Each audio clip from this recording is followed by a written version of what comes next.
We're Aggies, obviously. So there's a lot of maroon Kool-Aid that gets drunk behind the scenes. We try to keep it as unbiased as we can on the show. But I don't think we said this year, but my takeaway coming away from this was A&M is a bona fide national title contender, and at this point in the season, that's not something that we have even been able to say in my lifetime. Right, 30 years old, A&M has not been this good this late in the season in my entire life. And so, of course, as a fan, that's exciting, but just about, what's going on the field. We've talked about it pretty much week in and week out, but this A&M team is incredibly resilient. They are mentally tough.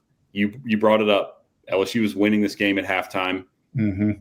A lot of it due to A&M unforced errors. So they're not a perfect team. They're not playing flawless football, but the mental makeup of this team and the talent that they have, in my opinion, I think they can beat anybody. I'm not saying they're better than Ohio State. I'm not saying they're better than Indiana, but I think neutral site 60-minute game, they have a very good chance to win because on offense, they have one of the best offensive lines in the country. They showed it again. LSU basically didn't get any push, didn't have any, Marcel Reed had time to throw. They have a very good running back room. It'll only get better if and when Le'Veon Moss comes back. Marcel Reed is playing well. He is prone to mistakes, as we saw, the 2 interceptions, but overall he's playing very well. And he brings a run threat, which not all teams can say, right? He ran for over 100 yards in this game. He gashed LSU, 13 carries for over 100 yards. Their wide receivers are dynamic. Casey Concepcion, another punt return TD, so they're good in special teams. Mario Craver is great on the outside. Ashton Bethel-Roman is emerging recently. He had that unbelievable one-hand catch. Yeah. So their receiving room is extremely, extremely talented. Their tight ends are great in the run game blocking. They have multiple touchdowns. They use 3 different tight ends. Like their offense is just so multiple, versatile on every level. They're extremely hard to defend. They just put up 49 points on the road against a good LSU defense. Yeah. And then defensively, it's kind of similar. Again, I don't know that they are, certainly not, at least statistically, they're not the best unit in the country, but they have one of the best pass rushers in the country, Cassius Howe, who can change a game on his own. As a unit, the defensive line is very good. They rotate a ton of guys in. They're deep. They have TJ Searcy pops up multiple sacks in this game.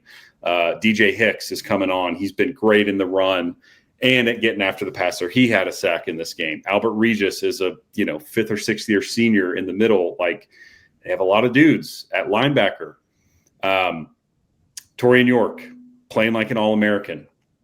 Damian Sanford fills in for Scooby Williams. Well, now he starts and play. Scooby's back in the lineup, but he basically got his spot taken away because Sanford's been playing lights out. And then in the secondary,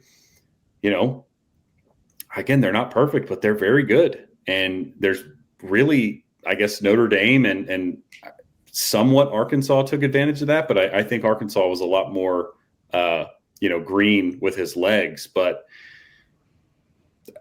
they can beat you in a shootout. They can beat you in a rock fight. I mean, that's a really good team. And, to me, that was the story. Obviously, Brian Kelly ends up getting fired, but we talked about it going into it. On paper, A&M was the better team. The only thing that scared us was the Death Valley at night factor, and ultimately wasn't much of a factor. So I was really impressed with A&M, and I think they are, as it stands now, the best team in the SEC, and things can change. The month of November hasn't been kind to A&M, but at the moment, it's hard to doubt what A&M is doing.